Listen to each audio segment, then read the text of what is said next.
근데 어쨌든 이 탑은 가장 중요한 특징이 편의상 우리 카페에서 쓰는 말로 쓰겠습니다. 이쪽 하하첨화선과 상첨화선이 동시에 올라가 있는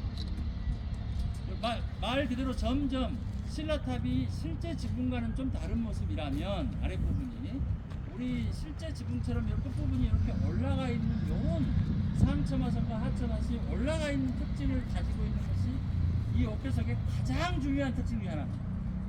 그러면 아까 말씀드린 것처럼 신라탑은 전부 여기가 평면 직선인데 아랫면이 고려시대에 와서 이게 올라가기 시작하거든요. 이렇게 지붕의 끝부분이 반전되는 동시에 상하가 동시에 반전되는 탑 기억나는 거 있습니까? 연도 확실한 걸로. 그렇죠. 대퇴사지 5층 석탑이 그 연도가 확실한 건 아니지만 통일 직후에 세웠기 때문에 대략 940년 전으로 추정할 수 있잖아요.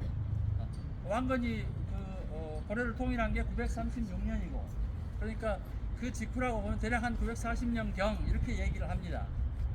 거기가 이제 연도가 확실한 것 중에서는 처음 나타나고 그 다음에 또 연도가 확실한 것 중에서는 개성에 불일사 5층 석탑이라고 있습니다. 그게 951년 그것도 상첨화선과 하첨화선이 동시에 이렇게 올라가 있는 지붕이 마치 그 목조건축의 지붕처럼 올라가 있는 그런 모습을 보이게 되고요.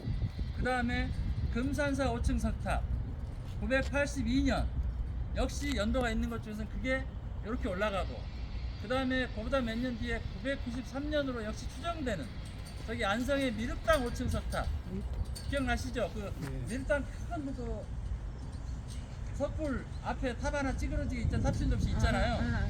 그것도 역시 이렇게 올라가 있습니다. 그래서 이렇게 그 마치 기와 지붕의 끝부분처럼 이 그 모서리 지붕 끝 모서리가 상하가 동시에 이렇게 반전되어 있는 동시에 올라가 있는 이런 지붕이 나타난 것은 고려시대다 이렇게 얘기하면 틀리지 않습니다. 그런데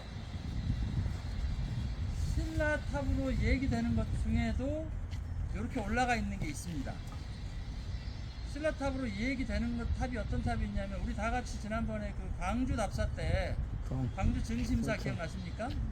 정심사 3층 석탑 그러면 아마 그 각호각 3단이 막 여기저기 있었던 그 탑으로 기억나는데 그 탑도 지붕이 상하 반전되어 있어요. 근데 그 탑을 보통 통일신라 탑이라고 얘기를 합니다. 명확한 건 아니지만 그런데 이제 통일신라라고 해도 만약에 통일신라라고 하더라도 통일신라가 망한 게 936년이니까 그때쯤 돼야 되지 않을까 싶어요. 거의 그 언저리 아주 말기쯤. 그러니까 왜냐하면 나머지 탑들이 대부분 고려시대에 가서 이런 모습들이 나타나기 때문에 그 외에 뭐 구례 농공리 탑이랄지 그다음에 뭐 저기 흥법사지 3층 석탑이랄지 또 뭐 진안의 강정리 5층 석탑인가 그거랄지 우리 부여박물관에 있는 까만 거 동사리 5층 석탑 있죠?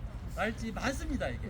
그래서 고려시대에 가면 옥회석의 모양이 요 처마 부분이 평면으로 귀까지 평면으로 쭉 이어져 있던 것을 고려시대가 마치 목조건축의 지붕처럼 위아래가 위에 올라가 있는 건 신라탑도 올라가 있잖아요. 근데 아래까지 동시에 반전하기 시작했다 라고 하는 것이 매우 중요한 특징 중에 하나고